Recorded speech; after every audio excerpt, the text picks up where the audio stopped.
Welcome back to Julia at Home. I am Julia. This video is the third part in my series on our 2021 to 2022 curriculum, and it's on our family subjects. I've already done my third grade curriculum video and my first grade curriculum video, so check those out. And next will be what I plan to do with my toddler. Just to give you an idea, in case you don't know already, I do have an 8-year-old daughter who's going into third grade, a 6-year-old son who's going into first grade, a 2-year-old daughter, and this little guy is just over 2 months old now. So that is what I have, and that's what we'll be doing family subjects with. They're really aimed at the third grader and first grader. I'll let you know when there's some special stuff thrown in for the toddler, but she just kind of comes along with us as she wants at this point, and as is necessary for me to have her not destroying things. Okay, we are trying the pacifier. I did just feed him, so okay. Fingers crossed, everybody. Let me jump into our subjects. You will see some Charlotte Mason style subjects in there, in a lot of subjects, which is why this is a Charlotte Mason inspired curriculum. But I'm going to start with history, which I don't really do in Charlotte Mason style. I started doing classical style, where I started with this, which is a 4-year cycle. So we started with ancients in my daughter's first grade year, and then last year we're doing Middle Ages, and then this year would be early modern, but I'm stretching things out a little bit. One, I was sick during my pregnancy and last year, so we didn't get through all of the history I wanted to get through. And I also just want to spend a little bit more time in the 17 and probably 1800s, because that's a particular interest to me. So I'm just going to let us space it out a little bit more than they would in the classical 4-year cycle. That being said, this year we're doing medieval into early modern, so I'm going about from the years 1400 to almost 1800 is the goal, but I'm gonna kind of go organically and see how far we get.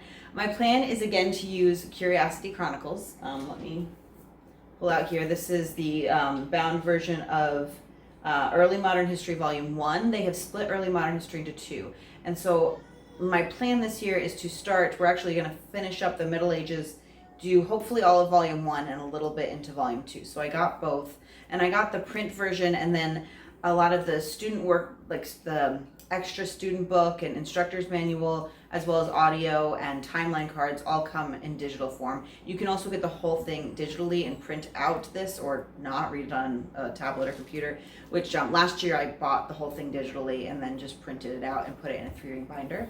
So whatever works for you, but we really like this curriculum. And I am going to be using it, but I'm also going to be getting back into my units a little bit because, to be honest, I missed them. So it was a little bit more difficult than ancient times making this into units, and maybe I should do a separate video just on this. But so, for example, we're actually starting with Native Americans. I intended to do it this summer, but it's just been crazy. So we're going to start the year with it, and it's probably in September. And we're starting with the Native Americans in North America and the different tribes, pre-Columbus, I should say, pre-colonization, really.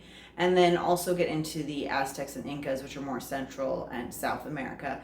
We did touch on the Mayans, but we might touch on them a bit again. They're actually earlier and kind of a precursor to the Aztecs, as were the Olmecs. So, but we might just talk a little bit about them as we're moving into the time period of the Aztecs.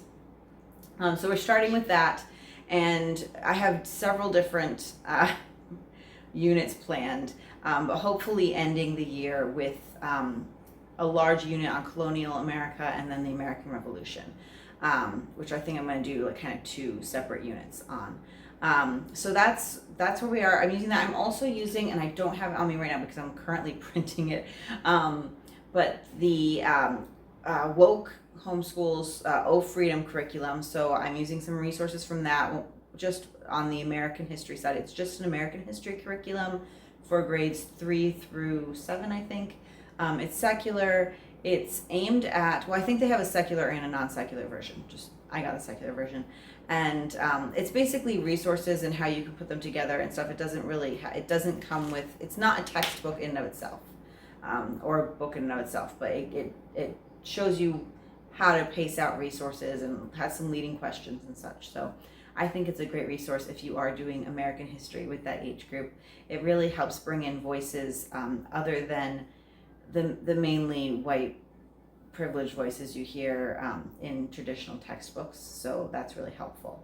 I'm going to try not to take too long, which is hard. If you have any questions, leave them below in the comments, and also if you want me to do like a separate video on any of these subjects to go in more detail, please let me know. I'm happy to do that as well. Also, all the resources I'm mentioning will be linked in the description box below.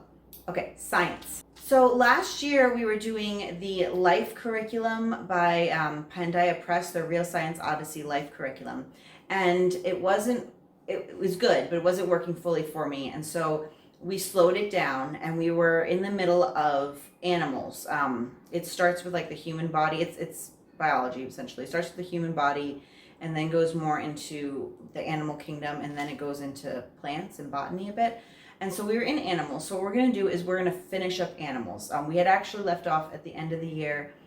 We finished invertebrates. And so we're going to start with the vertebrates, and I'm going to just do a unit for each class of vertebrate. So we're going to start with birds because I love birds. Well, let me just show you some of the resources. So this is my printout of the Life curriculum, and I still will be using this for some information and for some activities. So I'm going to use this as a resource and a guide, but I'm not using it directly as written, and I'm expanding on it. We've been using the Animal Kingfisher Encyclopedia. If you want to know a little bit more about how I've been doing the animal studies and how I did it with invertebrates, you can go check out my I have one video up, I think. I don't know if the other one will be up before this one or not, but the non-arthropod invertebrate video is definitely up, and the arthropod one may or may not be up before this video. So either look for it now or look for it later. But that has more information on how I've been using this.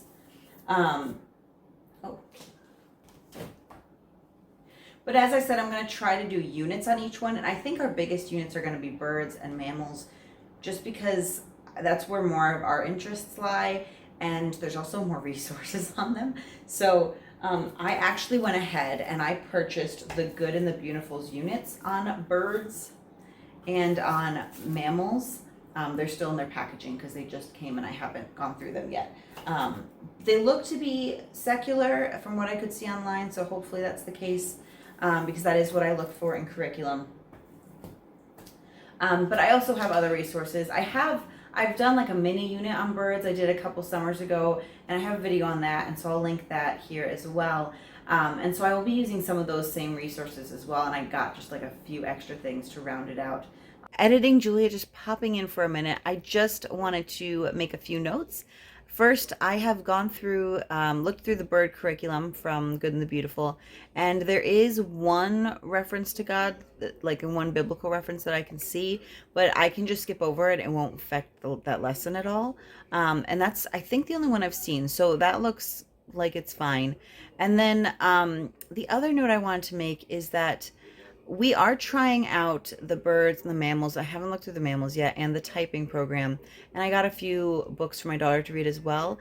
But I don't want that to be seen as an endorsement of all of their products or the whole company.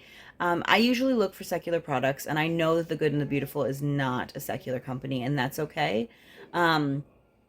They do have some great stuff, and however, I just wanted to note that I would not use their history. I would not use certain sciences like geology. And there is a new curriculum they've just recently are coming out with. And I don't know if it's come out yet or not. And from the marketing I've seen and from other homeschoolers whom I trust, it seems to be a bit problematic. So I just wanted to make sure that you all knew I wasn't necessarily endorsing that, and to just check it out for yourselves if you have questions, and yes, know that it's not all secular. Okay. But I will also be putting together my own units for fish. I think I'm going to combine reptiles and amphibians together. And am I missing one? No, I think that's it. I think that's all the classes of vertebrates. And I had originally planned to spend like 1 month on each, except combining amphibians and reptiles, but I might spend a little bit longer on birds and on mammals and a little less time on the others, just because, again, there is more resources, and that's where our interests are. I've loved learning about birds, and we haven't really done study on mammals, and there's just so many different like types of mammals, and those are like the animals we, other than birds, probably interact with most often, just in the form of horses and cows and dogs and cats and such. So we will probably also spend longer on that. And then once we finish that, which I anticipate going like past our winter break into January, maybe February, but after that, the rest of the year, we will do astronomy. And I purchased the Pandaya Press Real Science Odyssey on astronomy, and I'm going to use that as kind of a guide and then make basically an astronomy unit myself. I haven't really gotten into that yet, but I'm gonna put that together before then. And then if we have time, depending how long that takes, I might do a little bit of botany just to go with the beginning of the gardening season, since I will be starting seeds and everything anyway. It might be a good tie-in so that I can, count my gardening as school. So, but we'll see where we are in astronomy. I don't really want to rush us. I kind of want to take our time. Also for science, we will be doing some nature journaling. My goal is once or twice a month, and that's going to be done more in the context of art, and I'll talk about art a little bit more later. Because I like to watercolor, and I will also link my How We Nature journal here. So I haven't been recently, but I want to start up again my colors of the month activity that I do. We walk outside or look outside and paint what colors we see in that month, and it's harder to stay consistent with all the kids, but I'm going to try because it is one of my favorite things and it's calming for me. I really enjoy doing it. So that's a goal for nature journaling. Next, I'll talk a bit about geography. So this year I've decided to do U.S. geography.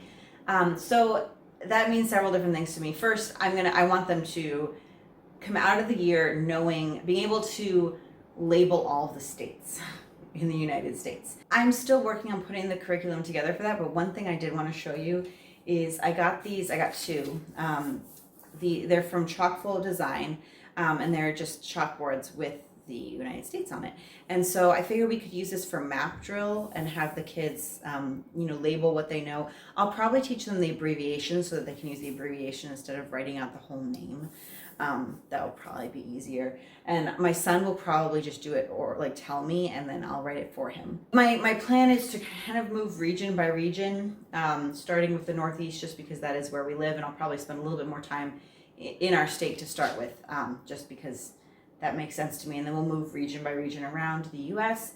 And hopefully the goal is when we're talking about that region, they'll learn all the states in that region. I also want them to learn big physical geography parts of America. So like here, there's the Adirondack Mountains near us. I'd like them to know where the Rocky Mountains are. I'd like them to be able to name the Great Lakes, the different bodies of water like Atlantic and Pacific and the Gulf of Mexico and things like that. So we'll be learning that in each region as we go as well. But that's my plan for U.S. geography basically this year, but that probably also needs its own video. We will be doing circle time again, and this is one of the few family subjects that's really going to be geared more towards my toddler. We're going to be doing it very similarly to how I've done it in past years, and I think last year I did a video on it. And so I'll link that here and in the description box below so you can check that out. But it's like poems and songs, and I really like to keep it seasonal. Sometimes I'll add some seasonal books or holiday books as well. And so that's circle time, and we might add some more like little kid songs. She loves Baby Beluga, Wheels on the Bus, things like that, and just expose her to more and more songs that are kind of part of our cultural identity as well, I think. So yeah, that's circle time. Sorry for the lighting change. I'm trying to get this done with lots of interruptions happening. So next, we're also doing a curriculum on the Unitarian Universalist principles. There are 7 principles that follow. It's things like be kind, democratic principles, care for the earth. There's 7 of them, so it's things like that. They're thinking of adding an 8th, but I don't think they have yet. I will have linked below the UUA that lists them in case you're curious. So I haven't finished this curriculum yet, and it's something I'm working on, but it's going to be mainly book-based. So for each principle, I'm finding a verse that we can do while lighting our candle during circle time. And then I will have a bunch of books and stories, and most of them I'll probably just read. Some of them I might try to present in a way that I learned it's called Spirit Play, that we did at our congregation with the younger kids. We actually did it through, I think, 5th grade at one point. But basically you present a story with objects. It's kind of like Waldorf in a way, instead of reading the book. And so I may do a little bit of that, but it really just depends how much I can get prepped for that, because it takes a little more prep time. And then I'm hoping to have an activity for each one and just do one a month. So for example, the first one is Each Person is Important. I've chosen, I think, 3 or 4 books and a verse. And I think what we're going to do for that activity, just to keep it simple, is think about one thing, share, not more than one thing probably, share what we like about ourselves, because we're important, and then choose, I haven't decided quite yet, but maybe one other person or a couple other people, and something we like about each of them. So just, that's my idea. If you have any ideas for fun activities, let me know in the comments below, because I am still working on this curriculum, and when I'm done, I will share it with all of you.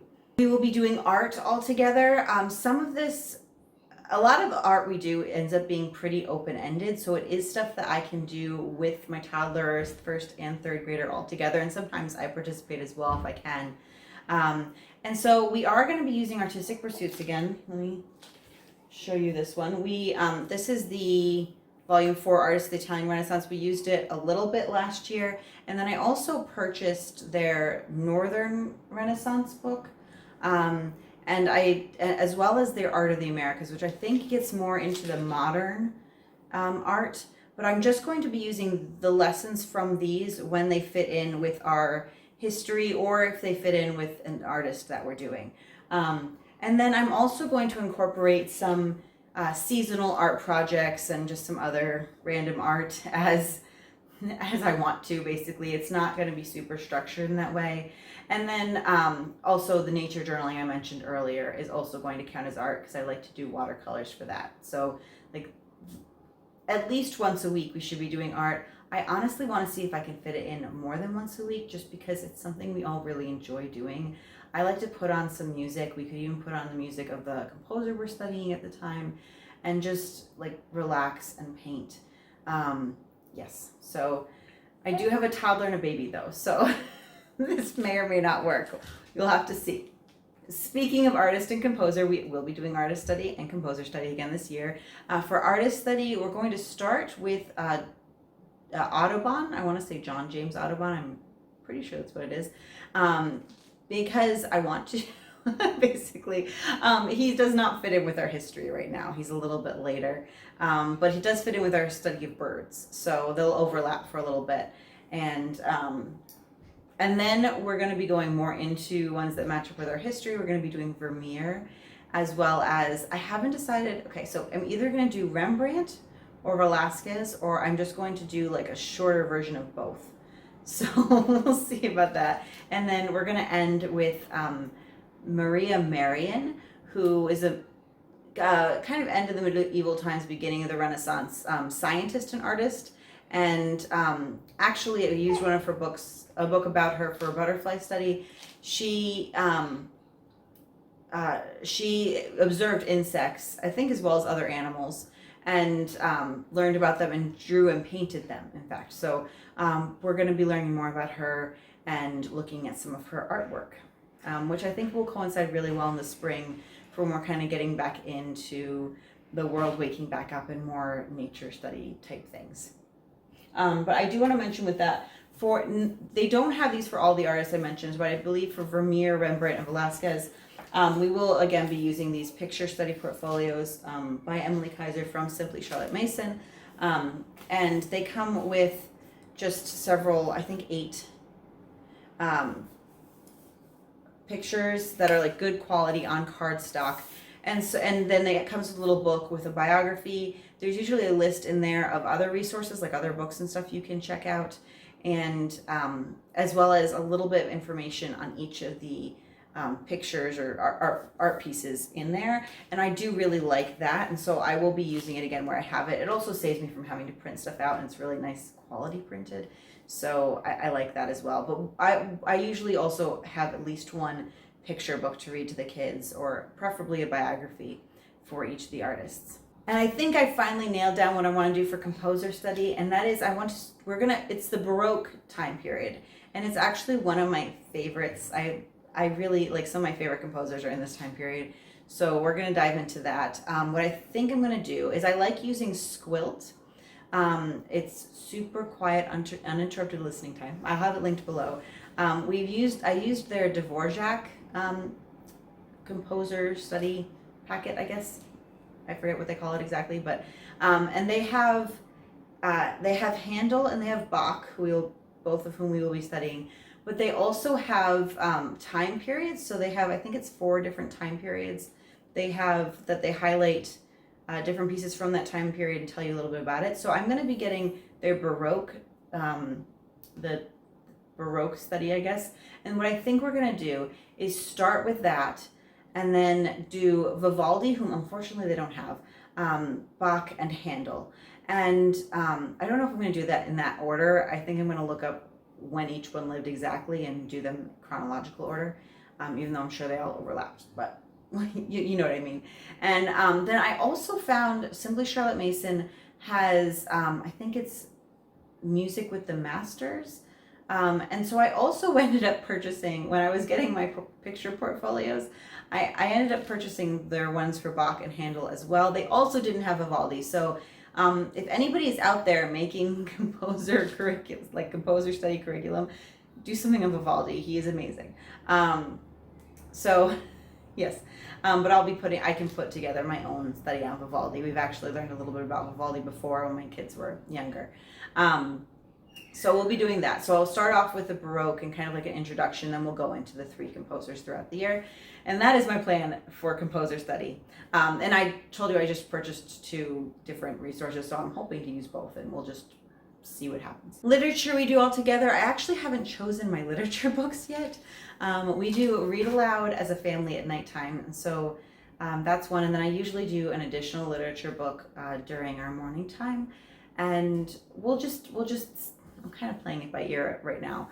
I was doing it with connected to Brave Writer arrows and such, which did work great, and we might do a little bit of that, but I don't know. And I might do some that's connected to our history. There's a lot of books we want to read, so I'll probably just pick some out that we want to read or are connected to our history, or both. But then I need to decide if they're read aloud literature. So to be determined exactly, but that will be a group subject that we do together. Health. So this year, I kind of had a moment where I realized that my daughter is getting older, and I do want to talk to her about like physical body and body changes before we get, well before we get to that point where it's imminent that I talk to her about it. I'm also hoping to do a program with our congregation. One of the things I really like about UU's is their Our Whole Lives curriculum, where any of them would go to somebody else, not me. And they do, it's not just, it's like sex ed, but it's also beyond. It's about healthy relationships and a healthy relationship with your own body and things like that. So I really like that, and I'm hoping they do that. That's for when they're a little bit older. I feel like as a parent, I do still need to discuss these things with them. And so I decided that this year we're going to talk about those things together as part of health, since I have to do health anyway. I only do health a couple times a year. But so I got these books. It's Not the Stork, and this is said for ages 4 and up, and it's so amazing, which is for ages 7 and up. I was looking through them, and they have pretty much the same information, so I think I'm going to do the 7 and up one because I'm going to be working with a 6-year-old and an 8-year-old, so and they're going to turn 7 and 9 during the year, so I think I'm going to do that, and we're just going to read through it and talk about it. And to be honest, I'm a little bit nervous because these conversations can be awkward, but my parenting philosophy, I do think it's better to just talk about it matter-of-factly. My guiding principle has always been that I would answer questions they have truthfully, and but not answer more than the question. So when they're young and they ask you things, I just answer that one question. I don't extrapolate or anything, but I answer the questions truthfully. I don't want to be telling them something that's incorrect later, and I also don't want to make it a really big scary thing. It's a fact of life. And what's kind of cool though is it does also go into the growth of babies and stuff, and so let me see. Oh, here we go. like this kind of stuff, which I think, well, sorry about the lighting, but which I think they'll find interesting. Now, this is like a very personal to each family thing. So this is what I'm going to do. This may not work at all for you and your family and how you guys are working. So obviously check out these resources before you dive in with your family. But that's my plan for health right now. Again, I'm a little bit nervous, but it's one of those parenting moments where we're just going to do it. We're just going to do it. So if you have any tips, if you've done this before, leave them in the comments below. The last family subject is foreign language. And I left this for last. I say foreign language because I'm still debating what I'm going to do. So I was debating between Italian and French. We've been doing Italian, but I kind of want to introduce some French. We're actually near the Canadian border near Quebec. And once we can go there again, I would like to take some trips. We also have, I have family members on my husband's side that speak French. So I think it would just be good for us to learn. I've been doing Italian because I learned Italian in college and I love the language. I asked my children what they wanted to do, and I had one say Italian and one say French, and I would kind of like to do both. Oh, hello. But my husband pointed out that might be too much. So, oh, okay. So I'm still thinking about what I'm going to do with that. I will let you know when I know. I have to decide soon. And if you want to know how I generally do foreign language, I have a video on how I've been teaching Italian. It's just that I've been wanting to introduce French for a while, and my kids just haven't been like super on board with practicing Italian. They often get like, I'll say something in Italian, they're like, "Oh, Mom." So that hasn't been super helpful, but I'm thinking maybe if I can incorporate more games and make it more structured as we're studying it, that we could at least make some more forward progress with it. So we'll see what I decide and how we go. I also, if we could do French for a year and then come back to Italian, I don't know.